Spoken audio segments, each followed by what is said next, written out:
Жүректегі мұз 25 бөлім. Эсма құлап жатады, бірақ Асад итермеген екен. Жай есіне тапты. Зумру мен Тасин Нухты алып кетпейді.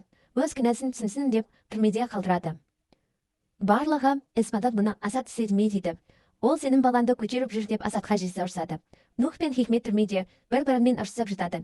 Сен бүгін түрмеде қонасың деп Хикметтің ашуына тие бастайды Нух. Джихан мен Мелек тамақтануға келеді.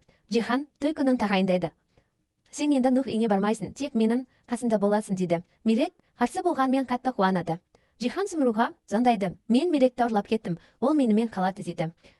Сол кезде ол ром кие қояды. Біз той күнін белгіледік. Аниса апа, Таксин аға барлығын тойға келіңіздер дейді. Таксин мен Зумру оларға бақыт тілейді. Эсма Асадты бөлмеден шығармай құлтап қояды. Джихан Мелекті үйіне келеді. Нух сот залында ол адамдарым келеді деп күтеді, бірақ ешкім келмейді. Нух сотталады. Сотта Хикметтен сот отырысын күтіп отырады. Сені де соттайды, біз бірге түрмеге барамыз деп Нух Хикметті ашуландырады. Одан кейін екеуін де түрмеге апарады. Джихан барлығы стол басында жиналады. Барлығы Мелекті көріп таң қалады. Джихан, біз үйленеміз, барлығын тыңдаңдар еді. Мені сыйлағандай, Мелекті де сыйлайсыңдар, ол менің баламның анасы дейді.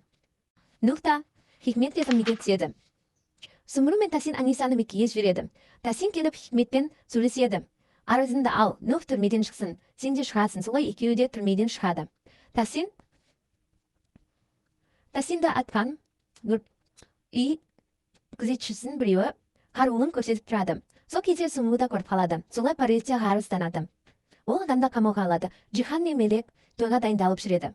Той басталады. Зумру мен Тасин де бара жатады. Олар Нухқа бармайсың дейді. Бірақ Нух тойға келеді. Нух Мелекті көріп көңілі босайды. Джихан екеуіне бақыт тілейді.